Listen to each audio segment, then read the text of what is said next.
안녕하십니까. 저는 서울대학교 정치외교학부 정치학 전공 권영기 교수입니다. 오늘 제가 여러분께 소개하고자 하는 강의 주제는 혁신적 국민경제의 다양한 재구성, 미국, 일본, 독일의 비교 연구입니다. 오늘 일단은 기본적인 세계화 시대에 더불어서 각각의 국민경제들이 어떻게 해체되고 새롭게 재조직화되는지를 두고 연구를 하고자 합니다. 우선 세계화에 주목하고 싶습니다.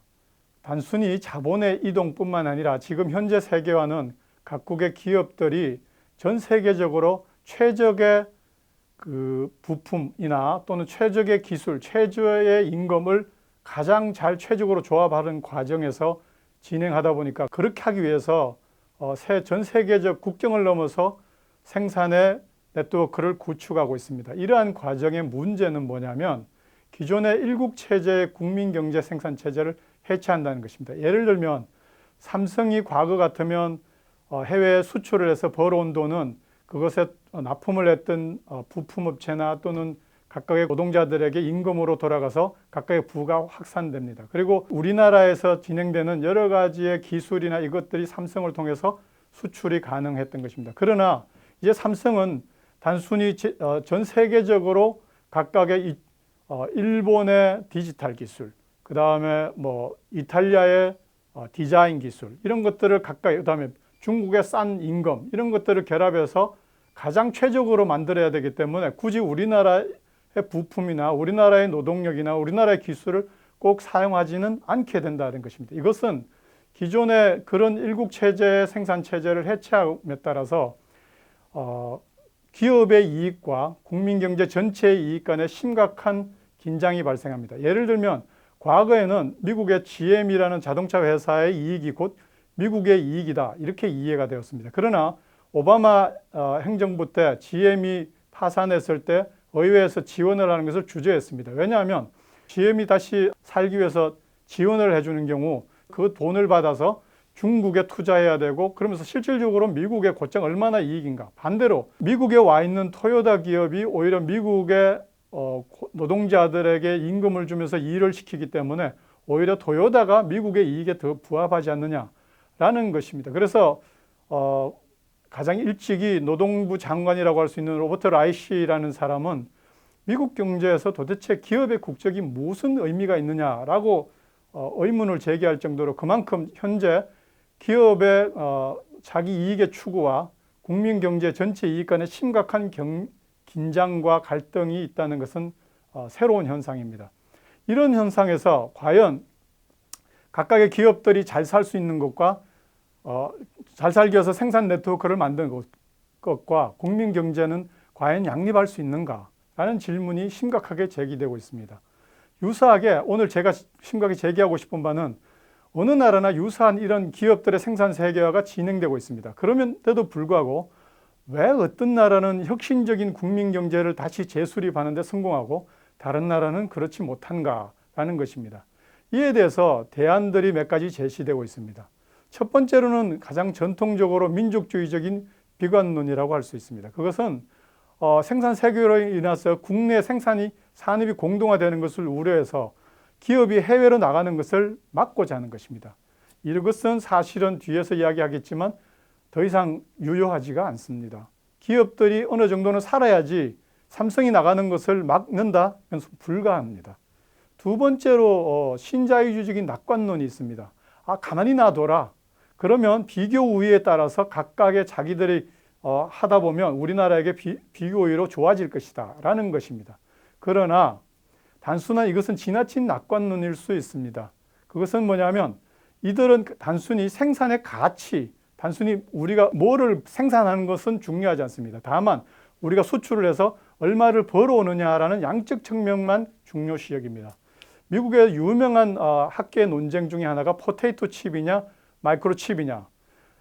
신자유주의자의 입장에서 보면 포테이토 칩이든 마이크로 칩이든 우리가 100원을 벌어오면 된다라는 입장이고요. 그에 비해서 반대로 어떻게 그게 같을 수 있느냐. 포테이토 칩과 마이크로 칩은 만드는 생산의 capability, 이노베이션 capability는 그 나라의 구분을 좌우할 수 있다라는 것이기 때문에 다르다라는 것입니다. 이것은 생산 네트워크를 구축함에도 불구하고 국내에 얼마나 이노베이티브한 캐퍼빌리티를 축적할 수 있을 것인가라는 문제에 주목하게 됩니다. 여기에 21세기 발전 국가론이라고 하는 것이 또 다른 이론이 제기되는데요. 이것은 이제 이노베이션의 능력을 축적하기 위해서는 국내 인적 역량을 중심으로 한 혁신을 강조하는 이론입니다. 이것은 주로 교육과 교육 인프라의 투자 이런 것을 강조하게 되는데요. 그러나 단순한 인적 역량의 강화가 곧장 경제 성장으로 이루어지지는 않는다. 왜 그러냐면 똑같은 인적 자원이라더라도 이들을 어떻게 묶어 세우고 또는 어떤 단위로 어떻게 네트워크를 국내 네트워크, 혁신 네트워크를 만들 것인가라는 것이 대단히 중요합니다. 뒤로 가다 보면 미국에서 뛰어난 인재를 생산해냈음에도 불구하고 상업적인 혁신 능력이 약화되는 것을 볼 수 있습니다. 따라서 이 이론이 그렇게 맞지 않다 이렇게 볼 수 있습니다. 따라서 그럼 핵심적인 문제는 무엇인가? 왜 어떤 나라는 이 생산이 세계화됨에도 불구하고 어떤 나라는 혁신 네트워크를 발전시켜서 혁신적인 역량을 강화하고 반대로 어떤 나라는 상업적인 혁신 역량이 약화되는가라는 것은 제 주장의 핵심은 산업 공유제와 이코노믹 에코시스템이다 이렇게 볼 수 있습니다. 산업 공유제라면 모든 기업은 자기의 이윤을 추구합니다. 그러나 기업이 필요라는 것은 자기의 회사 내의 바운더리 내부에 있는 것뿐만 아니고 외부에 여러 가지 풍부한 우수한 기술 노동력, 과학기술, 직업훈련, 그 다음에 여러 가지 연구소, 부품업체 이런 것들 또는 외적인 여러 가지 네트워크의 공공재 이것들을 공공재라고 할 수 있습니다. 그것은 단순히 개별 기업이 다 담당할 수가 없습니다. 그것들이 그 사회에서 어떻게 조직되고 결합되는지라는 것이 이 가장 결정적인 성공하느냐 실패의 갈림길을 결정짓는 것이다 이렇게 볼 수 있습니다. 그러면 세계화 과정에서 이런 산업 공유제를 어떻게 하면 제조기가 개선할 것인가? 가장 문제는 뭐냐면 모든 기업은 자기 개인의 개별의 이익을 추구하기 때문에 산업 공유제가 부서질 수 있는 집단 행동에 문제가 있습니다. 프리라이드라는 문제죠. 그러니까 나는 여기 산업 공유제를 창출하는데 돈을 적게 쓰지만 이용은 많이 하겠다. 예를 들어보면 우리는 필요라는 게 지금 높은 기술 인력이 필요라는데 기술 인력에 나는 투자를 적게 하지만 그것을 이용은 서로 많이 하려고 한다. 또는 정안되면 내가 다른 나라에 가서 그것을 이용하겠다. 그러면 이 나라에서 산업 기술 인력의 축적은 안 된다는 것입니다. 그러면 그것을 어떻게 만들 수 있을 것인가? 이 만드는 방법에는 컬렉티브 액션 프로그램처럼 크게 보면 한 세 가지 정도의 방식이 있습니다. 그것은 이제 신자유주의적인 방식이 있는 반면에 시장에 맡긴다는 것이죠. 자유시장에. 그 다음에 국가가 그것을 이니셔티브를 가지고 스테이티스트 코디네이션 모델이라고 해서 국가가 조정해서 하는 것. 그 다음에 뒤에 나오겠지만 독일에 의해서 사회에서 보다 민주적으로 여러 가지 산업협회나 단체나 또는 기업과 협동적으로 조직하고 물론 국가도 들어옵니다. 여기서 사회조정체제가 있습니다.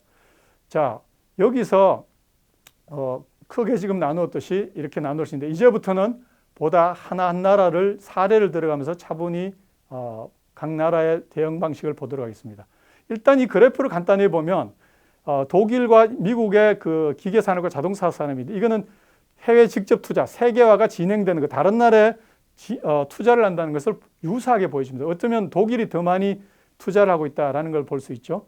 그런데 그 결과는 사실은 전자산업과 자동차 산업에서 독일의 국내 고용이 얼마나 창출되는가를 보면 98년도를 100으로 뒀을 때 미국은 70%로 떨어지는 반면에 독일은 115%로 증가한다는 걸 알 수 있습니다. 그러니까 내가 어떻게 대응하느냐, 이 국내의 혁신적인 공유제, 산업 공유제를 어떻게 만들어낼 수 있느냐에 따라서 이게 결정난다. 차이가 날 수 있다. 단순한 신자유주의적인 낙관론과는 다른 것이다. 라는 것을 강조하고 싶습니다. 보다 주목할 사실은 신자유주의자들이 말하듯이 포테이토 칩을 팔아서 마이크로칩을 만드는 것을 사오면 되지 않느냐라는 것인데 이 지표를 보면 이거는 뭐냐면 바이오나 로봇이나 여러 기계산업, 자동차, 최첨단 산업에서의 무역 수지의 변화를 봅니다. 2000년의 초기에서 2015년 세계화가 진행된 과정에서 보면 미국이 가장 두드러진데 미국이 2000년에 쭉 가서 2008년을 기점으로 쭉 떨어지고 있다는 것을 알 수 있습니다. 이것은 그만큼 혁신 역량이 떨어지고 있다. 이건 미국 내부의 학자들이 강조하는 그래프이기도 합니다. 반면에 독일이나 일본은 서서히 떨어지고 있는 반면에 독일이나 한국은 어느 정도 유지를 하고 약간 상승 국면을 그리고 있다. 이렇게 볼 수 있습니다. 그러니까 단순히 포테이토 칩을 팔아서 마이크로칩을 생산하는 능력을 그냥 돈으로 살 수 있다. 그렇게 만만한 일은 아니다. 이렇게 볼 수 있습니다. 자, 지금부터는 보다 차분하게 신자유주의적인 모델로 프리마켓에 의존하는 미국의 모델이 미국이 왜 이렇게 아까 첨단 산업의 것이 그런 효과가 나타나게 됐는가를 서서히 보도록 하겠습니다. 좀 긴 장문의 글이지만 제가 인용해 왔는데요. 뉴욕타임즈의 2021년도 10월 29일에 조시 홀리라는 분이 이제 정치가이긴 한데 이 사람이 주장하는 것입니다. 지난 30년간 우리 미국은 이야기 간단히 하면 상품이나 생산이나 이런 것에 아웃플로우나 아웃소싱 이런 것을 자유롭게 막 하다 보니까 미국의 인더스트리얼 커먼스 그리고 이노베이티브 케이퍼빌 산업의 혁신 역량이 다 부서지고 없다. 그래서 미국의 이코노믹 시큐리티가 지금 대단히 위약하게 됐다. 그것이 지금 사실은 최근에 미중 패권 전쟁, 반도체 전쟁 뭐 이런 쪽으로 2022년, 2003년도에 주로 나타나는 여기에 대한 반성으로 주로 나타난다. 이렇게 볼 수 있습니다. 자, 이것을 보면 미국 제조업의 고용 변화를 볼 수 있는데요. 그러니까 2001년까지는 어느 정도 유지를 하고 있지만 이게 급격하게 떨어지고 그러다가 2017년, 19년도 보면 서서히 약간 올라가고 있습니다. 그것은 오바마 행정부 이후에 계속 제조업의 부활을 노리면서 계속 국가가 개입해 들어가서 어느 정도 노력한 결과의 모양새다 이렇게 볼 수 있습니다. 미국은 그러면 전통적으로 세계에서 사실은 가장 혁신 능력이 뛰어난 나라가 미국입니다. 가장 뛰어난 대학과 연구소와 그다음에 미국의 그 나사가 보여주듯이 그 미국의 가장 뛰어난 그 정부 지원 이런 것들을 통해서 해왔습니다. 무엇보다도 미국의 가장 강점은 전통적으로 1980년대까지 잘 알다시피 전 세계를 호령하는 미국의 거대 기업들, 자동차면 GM, 아이팟, 애플, 이런 것처럼 반도체. 가장 이 거대한 기업들은 수직적으로 통합된 기업 내부에 연구개발, 디자인, 제조, 그다음에 각각의 서비스, 기능, 부서 이런 것들을 다 포함하고 있고 거기에 따라서 내부의 숙련 노동을 다 포함하고 있기 때문에 여기에 그리고 그 기업의 중앙연구소를 통해서 각각의 새로운 이노베이션을 해왔던 것입니다. 이것을 바탕으로 축적된 연구인력과 직업훈련 기술들이 주위의 부품업체나 여러 가지 주변 기업체들에게 인더스트리얼 커먼스로 공유제로 확산되었다는 것이 미국의 기존에 발전해왔던 것입니다. 그러나 1990년도부터 각 기업의 금융화, 세계화가 진전되면서부터 미국의 기업들은 가장 발빠르게 자기의 내부의 그 각각의 그 분화를 덩치 큰 것을 쪼개서 가장 빠르게 애자일한 컴퍼니를 만들려고 합니다. 그래서 거기에 기반해서 투여한 것만큼 가장 효율적으로 높일 수 있는 걸 하기 때문에 수직적인 버티컬 인티그레이트된 수직적으로 통합된 거대 기업을 다 수평적으로 만들고 대부분 아웃소싱 나아가서 해외 생산 오프쇼링을 하기 시작합니다. 그렇게 되니까 기존에 있던 부품업체뿐만 아니고 첫 번째는 회사 내부에 있던 여러 가지 전문 인력, 그다음에 자기들의 그 연구개발 투자액 이런 것들을 다 사실은 약화시키는 것이죠. 나아가서 그러다 보니까 자기가 의도하지 않는 스필오버 효과도 과거에 있었던 스필오버 효과도 사라지게 됩니다. 이것은 왜 그러냐면 가장 크게는 금융자본 중심의 자본주의입니다. 금융자본 중심은 단기 수익에만 치중해서 각각의 CEO들이 기본적으로 회사의 과거는 덩치를 키우는 것, 매스 프로덕션 이런 데 초점을 두었다면 이제는 무엇이든지 금융적으로 수익이 날 수 있는 것으로 빨리빨리 하고 거기에서 굳이 국내에 이게 많은 연구 R&D나 회사 내부에 그것을 유지할 필요가 없습니다. 곧장 시장에 가서 가장 뛰어난 것을 그냥 또는 그것을 보더라인 국정을 넘어서서 조합하기만 하면 된다 이렇게 봅니다. 두 번째는 사실 이게 출발점은 일본 기업이 훨씬 더 도요타나 소니나 이런 것의 기업과의 경쟁 속에서 자기들이 80년대까지 계속 고전을 면치 못했기 때문에 그것을 대응하기 위해서 단순히 매스 프로덕션 시스템에서 보다 유연한 애자일한 컴퍼니를 만들려고 하는 그런 노력 속에서 이렇게 나왔다고 할 수 있습니다. 그러다 보니까 결론적으로는 산업 공유제, 인더스트리 커먼스가 점점 부서졌던 것이죠. 과거에는 큰 회사 내부에 다 축적하고 있던 그런 여러 가지 전문 인력들이 다 해산되고 R&D 투자도 약화되고 이렇게 된다는 것입니다. 그리고 무엇보다도 지역을 기반으로 한 여러 가지 부품업체와의 관계, 이런 것들이 약화되었습니다. 이런 것은 결국 혁신 역량의 저하로 나올 수 있습니다. 대표적인 것으로 가장, 이것은 제 조사라기보다는 미국의 MIT와 하버드 비즈니스 스쿨에서 조사한 것에 의하면 사실은 전 세계 우리가 지금 알고 있는 대부분의 발명품, 2차 세계대전 이후에 나왔던 최첨단의 발명품들은 거의 99%가 미국에서 발명되었다라고 볼 수 있습니다. 문제는 그것이 현재 미국 국내에서 그것을 제조하고 만들어지는 생산의 단계에서는 사라질 위기에 처했다. 예를 들면 LED 제조라든지 LCD, 충전식 배터리, 반도체 파운드리, 서비스 이런 겁니다. 지금 당장 문제가 되어 있는 세미컨덕터 반도체는 대부분 어디 가서, 그래서 자기 나라에 없으니까 어떻게 합니까? 자기들은 순전히 R&D만 담당하고 나머지는 대만이나 한국에 의존하다 보니까 이제 이걸 다시 미국으로 돌리려고 하는 노력, 이런 것이 최근에 2022년, 2023년도에 흔히 볼 수 있는 현상입니다. 예를 하나 들어보겠습니다. 미국의 가장 뛰어난 이노베이션의 머리 두뇌는 어디서 나옵니까? 주로 예를 들면 MIT 대학, 세계에서 가장 뛰어난 공학의 학자들이나 자연과학자들이 뛰쳐나서 발명품을 만듭니다. 근데 이 발명품이 상업화 단계에 가려면 어느 정도 시험을 해보고 여러 가지 부품과 맞춰보고 이것이 실질적으로 대량 생산 단계로 가기까지는 여러 가지 주위 사람들과 서로 맞춰서 해봐야 됩니다. 디지털에 내가 아이디어가 있었다고 해서 곧장 이것이 상품화 되는 것은 아닙니다.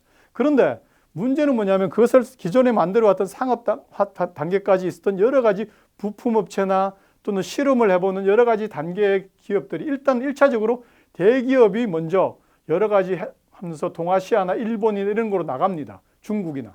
그 다음에 이거를 따라서 부품업체도 나갑니다. 그러면 MIT에서 뛰어난 학자가 실험실에서 뭘 만들어 놓고 이게 과연 가능할 수 있을까라고 만들어 보면 바깥에 나오니까 아무도 없어. 그럼 어떡합니까? 나도 쫓아가서 일단 이 벤처 기업은 만듭니다. 그러나 그것이 하나의 대량 생산 상품으로 만들 수 있는 단계까지 가기 못하고 대부분 기업 공개보다는 외국에 합병되거나 해외 이전, 그래서 나간다는 것입니다. 그렇게 되면 국내의 혁신 역량은 엄청나게 저하됩니다. 지금도 여전히 미국에서 새로운 발명품을 만들고 새로운 아이디어를 만들어내는 것은 미국이 세계 최고라고 할 수 있습니다. 그러나 이것이 상업화 단계까지 가는 과정에서의 그 아이디어와 그것이 혁신 아이디어, 생산 공정에 가는 과정까지는 대단히 실패하고 있다, 이렇게 볼 수 있습니다. 그리고 여기에 따라서 기존에 그러면 좀 뭔가 계속 개입이 돼가면서 제대로 해줘야 되는데 왜 못했냐? 그 원인은 뭐냐면 기본적으로 미국은 자유주의 국가입니다. 그래서 국가가 우리나라처럼 경제에 적극적으로 들어가는 개입주의적 국가가 아니라 미국에 할 수 있는 것은 주로 거시경제적인 통화의 양적 조절, 그래서 좋은 통화정책 또는 재정정책 또는 엘리트들이 국가가 들어오는 것을 예를 들면 비즈니스 엘리트들도 이걸 거부합니다. 그래서 이 국가가 조정하는 능력을 지금까지 잘 쏠 수 없었다라는 것이고 무엇보다도 자본의 금융화 이런 것과도 결부되어 있다고도 할 수 있습니다.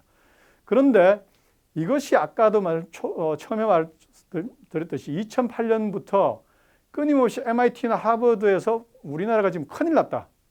이 여러 가지 지표를 보면서 위기의식을 느낍니다. 그래서 사실은 MIT 대학의 총장과 2008년 금융위기 이후에 오바마 정부가 들어서면서 적극적으로 이것을 새로 만들어야 된다는 요구가 계속 나옵니다. 그러면서 사실은 백악관의 대통령실을 중심으로 하고 MIT에서 제조 부활 프로젝트를 추진합니다. 그것이 흔히 말해서 Advanced Manufacturing 파트너십이라고 그래서 우리말로는 선진 제조 파트너십을 결성하고 그것의 목표는 과거에는 발명은 여기서 하고 생산은 해외에서 한다라는 것을 이제는 발명도 여기에서 생산도 여기에서 이것이 사실은 오바마 행정부에서 출발해서 나왔다가 그래서 2014년도에 미국 의회에서 미국 제조업 부활법이 입법이 됩니다. 그래서 각각의 지역별로 한 작지만 적은 돈이고 또 독일의 프라운호퍼 뒤에 설명하겠지만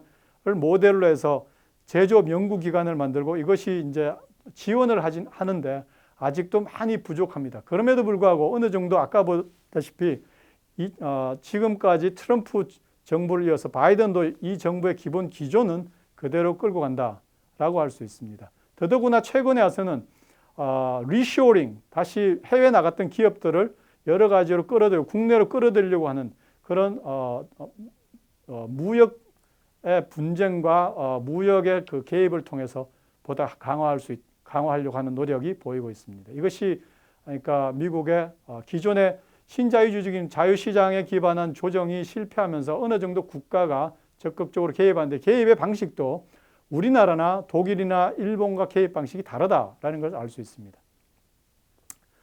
자, 그러면 국가 조정 모델이라고 할 스테이티스트 코디네이션 캐피탈리즘의 모델이라고 할 수 있는 일본, 우리나라도 사실은 여기에 가깝다라고 할 수 있습니다. 앞부분에 도표를 잠시만 봐서 기억나실지 모르겠지만 여기에 보면 일본은 서서히 약간은 퇴화한다는 것을 알 수 있습니다. 독일에 비해서는, 독일, 한국에 비해서. 근데 이것은 이제 잘 아시겠지만 러스트 데케이나 이런 것을 거치면서 그럼에도 불구하고 미국보다는 덜했다. 그건 왜 그랬냐? 크게 보면 일본의 경우는 러스트 데케이나 이런 여러 가지 그걸 거치면서 지금 계속 설명할 텐데 국가가 개입을 해 들어가려고 했었지만 2010년대 아베 정부가 들어서기 전까지는 제대로 국가 조정 모델에 원래 자기가 잘하는 역할 또는 그것도 변형된 역할로 새로운 혁신적인 팔러시로 제대로 개입을 해 들어가지 못했다. 실패했다. 그러나 어느 정도는 버텨냈다라는 것을 알 수 있습니다. 자, 전통적으로 1990년대 아까 미국이 새로 자기 혁신 체제를 에자일한 컴퍼니를 만들겠다고 돌아섰고 했던 것 중에 수직적인 것을 붕괴하고 했던 것 중에 이유는 뭐냐면 1980년대까지 소니나 도요다이즘이나 이런 것에 일본 모델이 훨씬 더 유연하게 매스 프로덕션과 다른 유연 생산 체제를 유지했다는 것입니다. 그것은 뭐냐면 이것이 바로 혁신적인 건데 생산 과정에서 여러 가지 도요다와 부품 기업들 간에 단순히 미국 기업은 자기 기업 내부에 여러 가지 R&D나 모든 걸 다 보유하고 있었지만 일본은 훨씬 더 수평적인 네트워크, 수직적 네트워크, 계列주나 이런 것에 속에서 아주 민감하게 결합됐고요. 또 하나는 안정적인 고용과 연공 서열, 라이프타임 임플로이먼트 이런 걸 말하는 거죠. 그러면 만약에 불황이면 이 노동자들을 해고하고 이런 게 아니라 자기 다른 부서로 돌리면서 기술을 축적하고 회사 내부에 돌리면서 기술을 축적하고 그래서 보다 다방면의 기술을 익혀서 보다 유연한 생산이 가능하도록 보다 높은 기술을 익히도록 이런 것들을 유지했습니다. 이것의 특징은 뭐냐면 폐쇄적인 그 네트워크에 기반했지만 그러니까 자기들끼리 상호 관계주의의 폐쇄적이긴 합니다. 그러나 이것이 나름의 신뢰를 구축한 매스 프로덕션 시스템, 수직적인 통합된 명령적에 기반한 이런 체제보다는 훨씬 더 유연하게 혁신 체제를 구축할 수 있었다라고 할 수 있습니다. 그러나 이것이 일본이 잘 나가는 80년대를 거치면서 그 사이에 다른 독일이나 경쟁 국가라고 할 수 있는 미국은 여러 가지 모듈 생산이나 아까도 얘기했지만 글로벌 생산 네트워크 이런 거로 미국이 치고 나갑니다. 그러니까 예를 들면 미국은 이제 동남아시아 자기의 기술과 동남아시아의 싼 기술과 여러 가지 것을 결합해서 일본 기업과 경쟁합니다. 그러면 일본 기업은 자기 국내 애들만 데리고 경쟁하니까 경쟁이 안 되는 것이죠. 지는 것이죠. 그러니까 자기들도 동남아시아나 이런 걸로 나갈 수밖에 없다. 이러면서 생산 네트워크가 세계적으로 글로벌 프로덕션 네트워크가 건설됩니다. 이러다 보니까 이제 문제는 뭐냐면 나가는 방식에서 국내를 혁신하는 게 아니라 일본은 이거를 해외로 이전하는 가운데서 국내 혁신을 지원하는 효과가 나옵니다. 두 번째, 90년대 일본이 왜 계속 위기였냐? 아까도 얘기했지만 2012년 아베 정부가 들어서기 전까지 일본은 수상이 거의 1년에 한 번 바뀌는 꼴로 급격하게 교체됩니다. 유일하게 고이즈미가 한 5년 정도 집권하고 나머지는 뭐 1년에서 1년 미만의 정치적 불안정을 겪습니다. 국가 주도적으로 어느 정도 코디네이터를 해야 되는 이 정부가 또는 국가 관료가 그걸 해야 되는 정부가 이렇게 불안해서 계속 하는 것은 때는 스테이티스 코디네이션 모델에 자기를 쓸 수 없었다 이렇게 볼 수 있습니다. 이런 위기에서 특히나 자기의 국내 혁신을 지원하는 대신에 여기가 밀리는 것을 단순히 국내 자기의 그 기존에 있던 방식, 민족주의적인 국내 방식을 동남아시아나 이런 쪽으로 이전함으로써 거기에서 가지는 싼 임금만 결합함으로써 실제로 국내의 혁신 체제를 도입하는 것을 지연하게 됩니다. 그러다 보니까 여전히 해외에 나갔으나 국내에 나갔으나 폐쇄적인 관계, 자기 그 토요다와 같이 부품업체, 다음에 국내의 여러 높은 연공 서열 이런 것들을 여전히 유지하게 되다 보니까 사실은 90년대, 2000년대 초반까지는 그 변화된 미국의 혁신 체제와 경쟁을 할 경우는 이겨내지 못한다 이렇게 볼 수 있습니다. 이거를 둘러싸고 이제 일본은 계속해서 새로운 아이디어를 내고 자본주의적으로 새로 개혁해야 된다라는 논쟁을 계속합니다.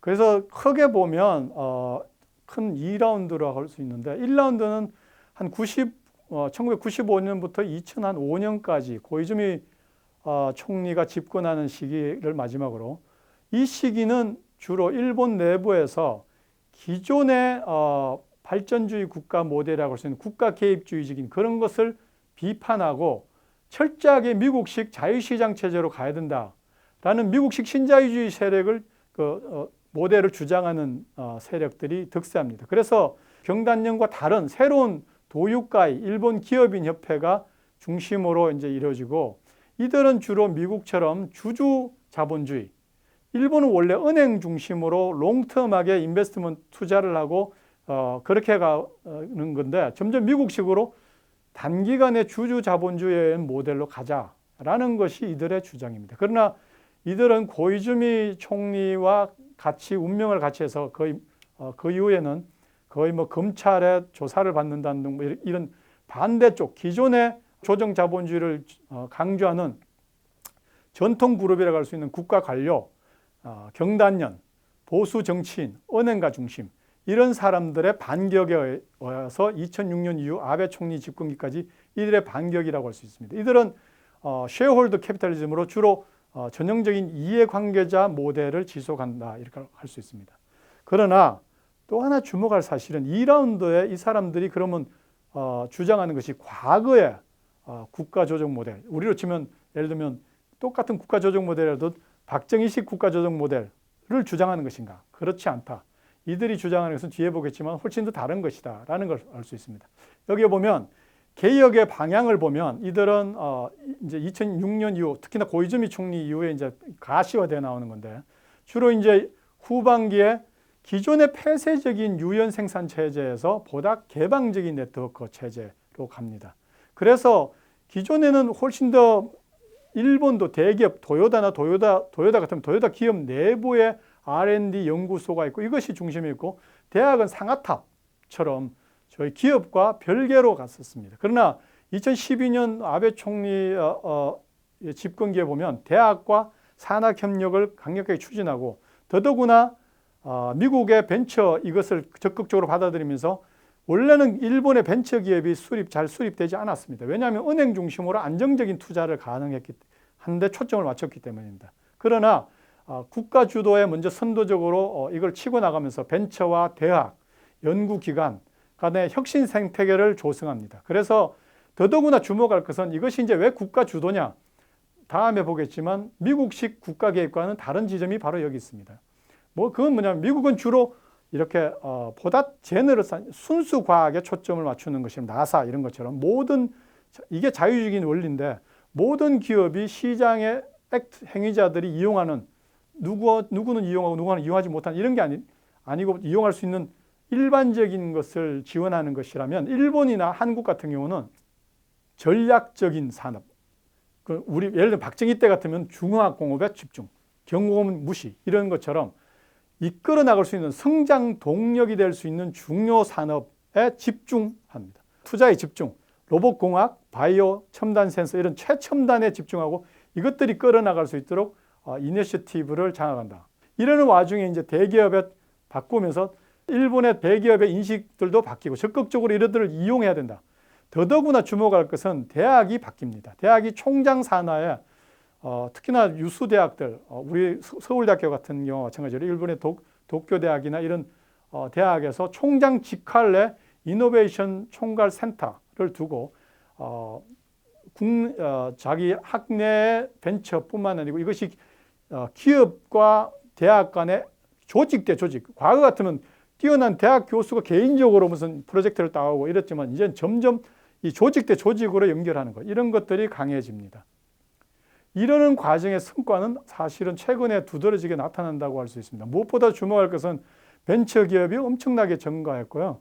벤처 투자는 두말할 필요도 없고, 그래서 엘리트들의 스타트업 창업, 과거는 엘리트들, 일본의 엘리트들은 주로 우리도 마찬가지인데 대기업으로 가서 거기서 출세하고 이런 데 스타트업이 바뀌는 것이죠. 그래서 스타트업 투자도 2010년에 한 705억 엔 같으면 최근에는 한 4,462억으로 엄청나게 증가하고 그 스타트업 수도 2010년도에 한 968개, 그전에는 2000년대 전에는 스타트업이나 벤처 이런 게 거의 없다라고 보면 됩니다. 그런데 그게 이제 2010년도에 1000개로 늘었다가 다시 2010년도에는 다시 한 2055개로 늘어납니다. 이것이 더더욱 주목할 것은 대기업과 혁신기업 간의 공생관계. 이게 사례가 대단히 많은데 다 일일이 설명할 수가 없는데 나중에 만약 기회가 되면 책으로 한번 참고를 해주시면 감사하겠습니다. 그리고 이 대학과 산업 간의 협력 체계가 점점 구축하고 공동연구, 단순히 공동연구가 아니라 이것이 이제 점점 교육과 연구, 프로젝트, 조직 대 조직의 연계, 이것으로 발전했다. 이렇게 볼 수 있습니다. 자, 이제는 마지막 사례라고 할 수 있는 사회조정 자본주의 모델, 소셜 코디네이트 캐피탈리즘 모델이라고 할 수 있는 독일에 대해서 알아보겠습니다. 사실은 독일의 모델은 일본과 다를 뿐 아니라 가장 대별적으로 미국의 신자유주의 모델과도 차이가 나기 때문에, 그리고 또한 다른 한편으로는 우리가 어쩌면 좀 더 배워야 되지 않은 그런 모델이지 않을까 해서 좀 더 천천히 또박또박 알아가도록 하겠습니다. 먼저 앞에서 이미 봤듯이 독일의 경우는 자동차와 기계 산업이라고 할 수 있는 독일과 미국의 플래그십 인더스트리라고 할 수 있는 것이 생산의 세계화가 해외로 투자 나가는 경향은 독일이 결코 작지 않고 오히려 미국보다 더하면 더했다라고 할 수 있습니다. 이런 유사한 해외 투자와 생산 세계화에도 불구하고 그 결과는 대단히 다르다라고 할 수 있습니다.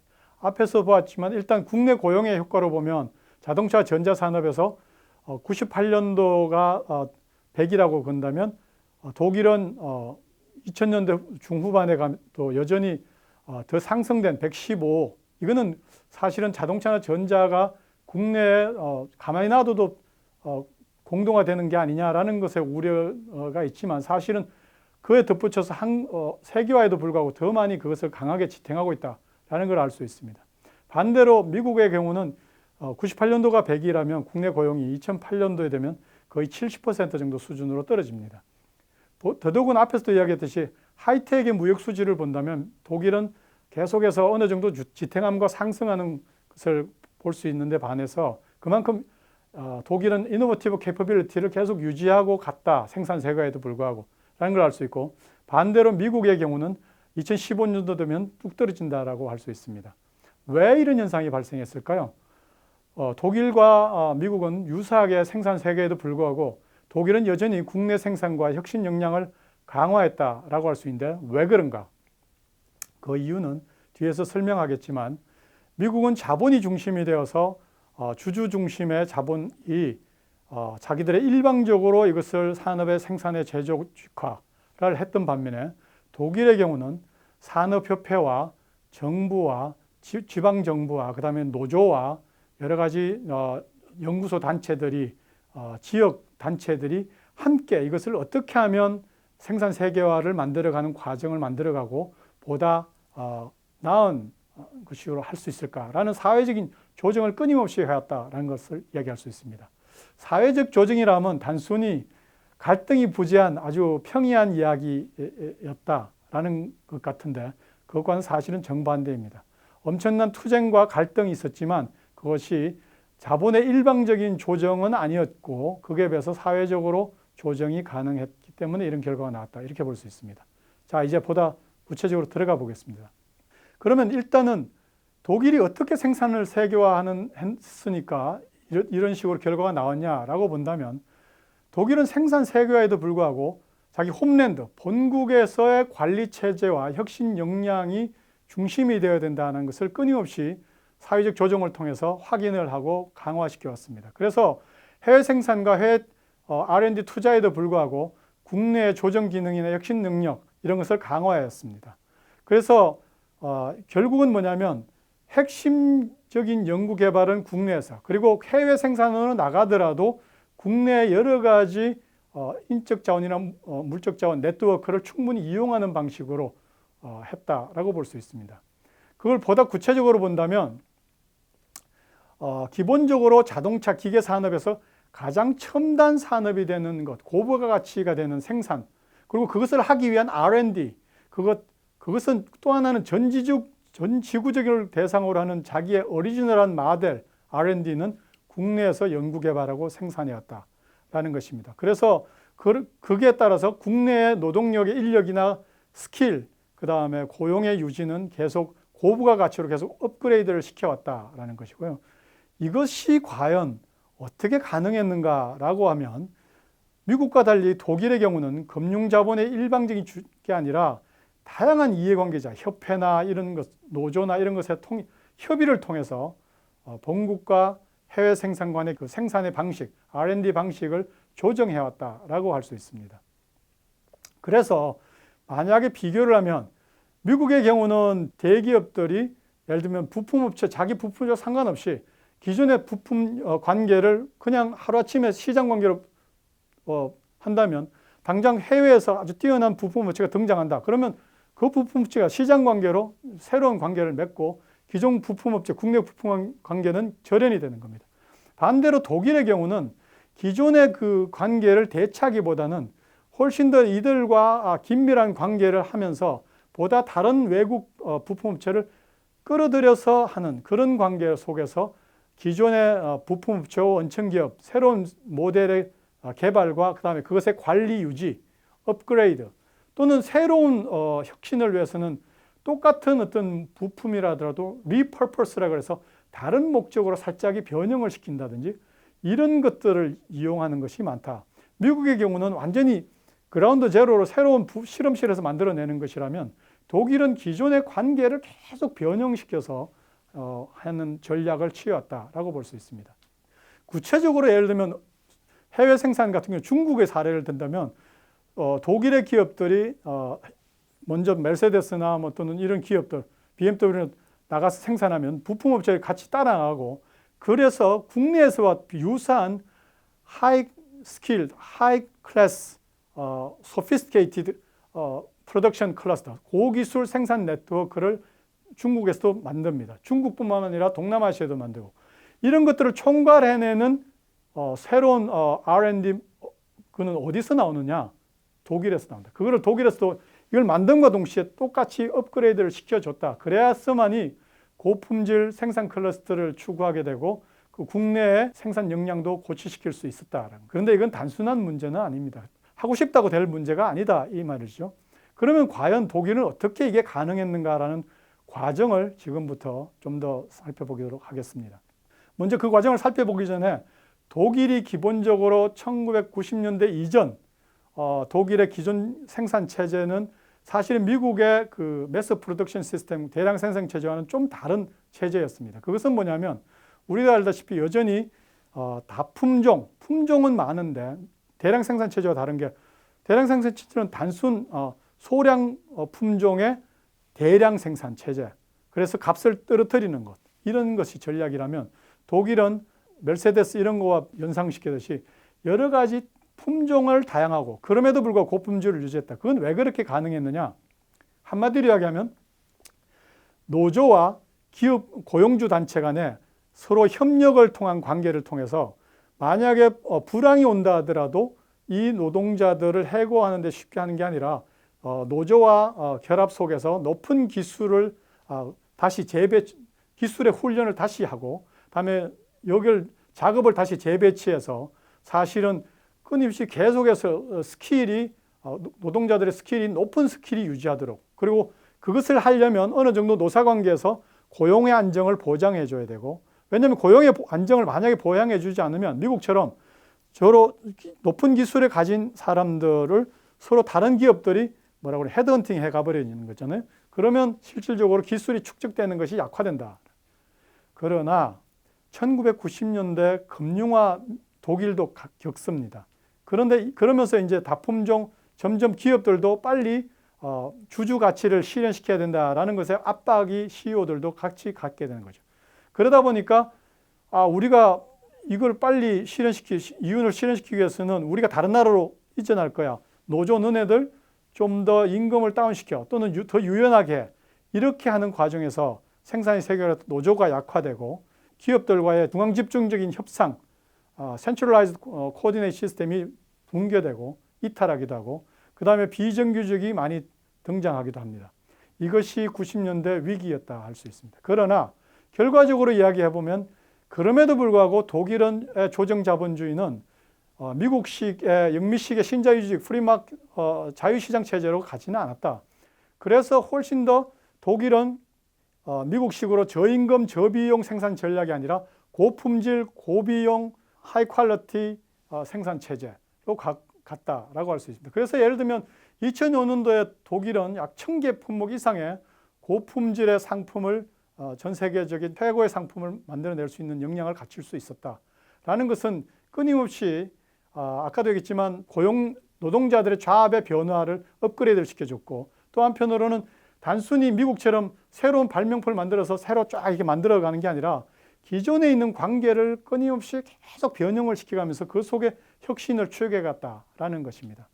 그래서 독일의 혁신 생태계는 본국을 중심으로 끊임없이 계속해서 해나갈 수 있었고 그것이 가능했던 산업공유제나 혁신 생태계가 만들어질 수 있었던 것은 기술학교, 여러 가지 프라운호프 같은 연구소, 이거를 지원해주는 연방정부와 주정부, 그 다음에 이 노조와 고용주들의 협력, 그래서 기술혁신과 또 다른 R&D의 네트워크의 연계, 이런 것들이 아주 촘촘하게 혁신 생태계가 유지되고 계속 업그레이드 됐다라고 할 수 있습니다.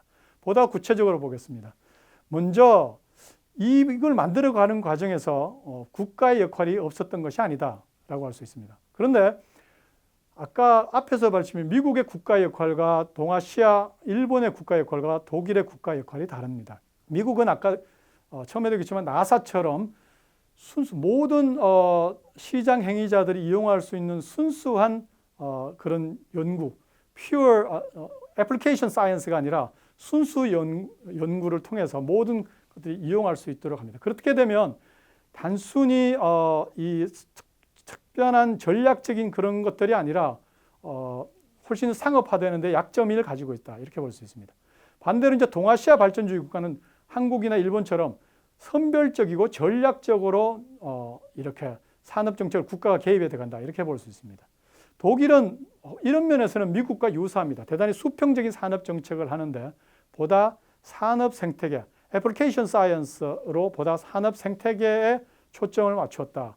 이렇게 이야기할 수 있겠습니다. 대표적인 것이 독일에서 프라운호프인데 이것이 영국에서나 또는 미국에서도 끊임없이 배우려고 하는 것입니다. 이 사이즈와 범위와 이런 것이 미국의 2010년대 이후에 새로 만들려고 하지만 미국은 그 전국에 14개 정도 기관밖에 없습니다. 그러나 독일은 2017년도에 70여 개의 연구기관들이 조직되어 있고 연구 인력도 2만 5천 명으로 아주 촘촘하게 되어 있고 이 인력들이 각각의 파크하우슈레라고 각각의 기술학교와 전문 순수 그러니까 우니버시테트 순수 대학과의 아주 인력과의 교육과 그 각각의 R&D의 결합, 그 다음에 이 결합이 중소 벤처 기업이나 중소기업들이 자기들이 막 연구하다가 내가 이걸 좀 다르게 혁신을 변형을 시켰었는데 이게 가능한가 아닌가 라는 것을 가지고 이 연구소들 네트워크에 찾아들어가면 이거들 이게 필요하구나 라는 경향으로 해서 교육도 새로 하고 R&D 이것들과 결합해서 연구를 적극적으로 해나갑니다. 그리고 그것을 끝까지 특허와 라이센싱까지 쭉 같이 해나가고 어떨 때는 연구소가 스핀오프해서 새로 R&D 센터를 만들기도 하고 기업을 만들기도 합니다. 또 하나는 이노버티브 에코시스템에 기반해서 각각의 움직이는 기업과 기업 간의 관계, 일단 두 번째는 이제 고용주와 노사 간의 관계를 보겠습니다. 기업 간의 관계에서 본다면 이것이 이제 시장 관계이기 때문에 독일이나 미국도 시장 관계입니다. 그러나 미국은 훨씬 더 자유시장 관계로 원청과 하청 기업 간에 자기들이 예를 들면 이익이 나지 않는다. 그럼 금방 파트너를 갈아치웁니다. 그러나 독일도 사실은 그걸 하려고 했고 그 과정에서 끊임없이 불공정한 거래, 불공정한 원청 기업의 힘에 의한 불공정 이용, R&D를 같이 개발했는데 그걸 이용해버린다든지 이런 불공정 사례가 많이 납니다. 그런 과정에서 독일의 경우는 중소기업들이 아르게제라고 아르바이트 게마인샤프트 주프레라고 우리말로 번역하면 스플라이어들 그러니까 부품업체들 연합단체 그래서 뭐 8개 그 안에 8개 협회가 기존에 있던 것이 결합을 해서 파워를 키웁니다. 그래서 힘이 센 대기업이라고 할 수 있는 메르세데스나 이런 BMW나 뭐 폭스바겐 이런 기업들과 싸우는 와중에 무엇이 과연 공정한 거래인가를 스스로 안착시킵니다. 이것이 이제 독일에서 보여주는 사회적 조정체제인데요. 만약에 국가조정체제로 법원에서 이것을 집행한다. 우리로 치면 공정거래위원회가 한다. 그러면 사실은 리포트도 안 합니다. 리포트했다가 자기가 이 네트워크에서 바깥으로 빠져나가기 때문에. 그러나 이거는 이 자체로 사회에서 자율적으로 자기들이 만들어가서 조정을 해가는 과정이고 끊임없이 투쟁 과정 속에서 가장 공정한 거래 규범이 뭔가 이런 와중에 만들어가는 와중에 서로 대단히 긴밀한 네트워크, 트러스트 관계를 만들어간다 할 수 있습니다. 이것이 해외로 생산 세계화로 나가면 여전히 이것을 바탕으로 국내 이노베이션 혁신의 능력을 다시 이용해야 했기 때문에 그렇습니다. 그 다음에는 노사관계에 대해서 보겠습니다. 노사관계에서는 아까도 있지만 전통적으로 1990년대까지 노조와 중앙집중화된 협력관계를 유지를 해왔습니다. 임금 협상이나 또는 여러 가지 기술에 필요로 하는 것, 스킬, 트레이닝 시스템 이런 것들을 다 해왔습니다. 그러나 앞에도 얘기했지만 센트럴라이즈드 이런 시스템이 붕괴됩니다. 보다 그 회사 단위로 이루어지는데요. 그러나 이것이 회사 단위로 이루어진다고 해서 힘이 없거나 미국처럼 자유시장 관계라고 할 수가 없습니다. 함부로 하이어 파이어를 하지 못한다는 것이죠. 흔히 말해서 독일말로 미트베스트밍이라서 우리말로 번역하면 공동결정제. 이것이 이제 독일의 2차 세계대전 이후에 더 강화된, 물론 바이마르 시기 때 생겼지만 고용주와 노동자의 양측이 직장 평의에, 그 다음에 고용주들의 그 매니저들 간의 동수로서 이 회사를 이제 그 슈퍼비저리 보드를 형성해서 이렇게 결정을 내리고, 물론 에브리데이 매니지먼트는 이 경영진에서 합니다. 그러나 회사가 어떻게 나가야 되는지, 전략을 어떻게 짜야 되는지, 감독을 어떻게 해나갈지 이런 것은 바로 이 공동결정제에서 이루어진다 이렇게 볼 수 있습니다. 그런데 이것이 1990년대에 고용주들이 이것이 너무 지나치게 경직되어 있다라고 해서 이것을 비판하고 서로 공격을 합니다. 그래서 독일에서도 주주우선 가치주의를 수용해야 된다라고는 하는 주장들이 있었습니다. 그러나 정부와 지역단체와 그다음에 노조와 이 관계 속에서도 끊임없이 이것은 필요로 하고 사실은 투명성이 강화되는 쪽으로 가야 된다. 그렇게 해서 과연 어떻게 이것을 다시 재조직할 것인가라는 것을 얘기합니다. 결과적으로 말하면 독일에서는 금융화에도 불구하고 기업 지배 구조해져서 협의제, 이런 미트베스트밍을 중심으로 협의제를 이루어 나갑니다. 독일의 사회적 조정 협의 체제에서 가장 대표적인 또 다른 사례는 바로 폭스바겐이라고 할 수 있습니다. 이것은 노사 간의 투쟁을 통해서 어떻게 보다 나은 대안을 찾아가는 것인가라는 것을 보여줍니다. 예를 들면 1999년도에 폭스바겐이 경영을 어려워할 때 가장 고가의 생산이 차량이라고 할 수 있는 SUV라고 할 수 있는 투아렉의 생산을 고비용 때문에 동유럽으로 이전하고자 했습니다. 이에 대해서 노조와 직장평의회는 적극적으로 저지 운동을 벌였죠. 그러나 실패합니다. 그러나 그 대가로 서로 협의를 통해서 머리를 맞대고 같이 해결책이 없느냐라고 하는 와중에 똑같이 이번에 투아렉은 생산하지 못하더라도 새로운 이계메탈과 협력해서 폭스바겐 직장평의회가 오토 5000 GmbH라는 회사를 따로 설립하고 거기에서 토우란이라는 것을 생산하면서 대대적으로 성공을 합니다. 이윤도 많이 남기고 실질적으로 엄청난 뛰어난 생산을 가능하게 했던 것이죠. 그 오토 5000의 성공의 비결은 뭔가? 단순히 직장평의회와 뿐만 아니라 노조뿐만 아니라 소피라고 조지오지 포러싱 인스티튜트라고 그 지역에 가장 뛰어난 사회 연구소가 있습니다. 산업연구소 그리고 외부 전문가 이들 간의 집단을 통해서 어떻게 하면 최대한 효율성을 높일까, 생산성을 높일까, 그리고 집단적으로 같이 논의하면서 계속 컬렉티블리 러닝하면서 계속 생산성을 향상시켜 왔다는 것입니다. 이것이 보여주는 것은 이 사례로는 노조가 다시 고용주들과 투쟁 과정에서 봐라, 우리가 단순히 반대하는 것이 아니라 독일 내부에서도 고임금 체제 하에서도 우리가 경쟁력을 유지할 수 있는 생산 체제를 가질 수 있다라는 것을 적극적으로 홍보함으로써 독일의 생산 체제를 유지할 수 있었다라고 할 수 있습니다. 자, 또 다른 한 부분으로는 바로 직장평의회를 두고 내부의 연구개발, R&D가 중요해지니까 연구개발을 담당하는 연구원과 일반 노동자들 간의 관계가 새로운 연대가 강화되었다는 것입니다. 원래 독일에서는 우리도 잘 그렇긴 하지만 연구개발 노동자, 이게 화이트 칼라 연구원들이죠. 연구원들과 일반 직장 노동자들, 블루 칼라 워커들의 관계는 소원합니다. 그래서 서로 직장평의회는 주로 블루 칼라 워커들이 담당을 했던 것이죠. 그러나 생산 세계화와 금융화에 따라서 비용 절감 압력으로 해외로 이전하려고 함에 따라서 연구원들도 자기의 직장이 문제가 되기 시작합니다. 이에 따라서 직장평의회를 중심으로 직장평의회에 적극적으로 가담하고 블루칼라 워커스와 화이트칼라 연구원들이 적극적으로 개입하고 힘을 합쳐서 연대를 함으로써 독일말로 이야기하면 스탄다우르트 제룽스 페라인바룽이라고 해서 스탄다우르트 제룽, 현지 생산 안정화, 페라인바룽, 협약. 그러니까 그 협약을 고용주들과 맺는데 적극적으로 중요한 역할을 하고 이걸 바탕으로 연구원들도 적극적으로 이노베이티브 캐퍼빌리티를 늘어갔다라고 할 수 있습니다.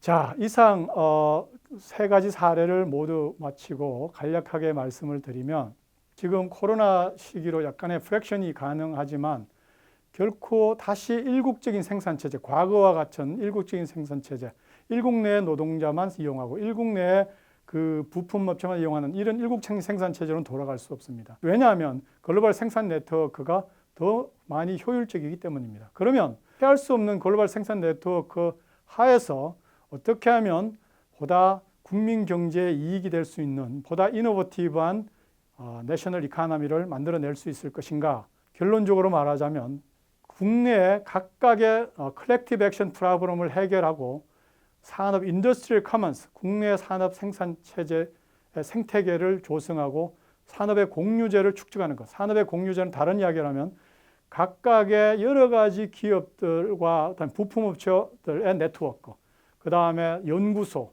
그다음에 협회, 문제가 갈등이 생기면 서로 협력적으로 그것을 해결해가고 네트워크 속에서 시너지를 만들어내가고 업그레이드를 시키는 것이 유일한 해법이다라고 볼 수 있습니다.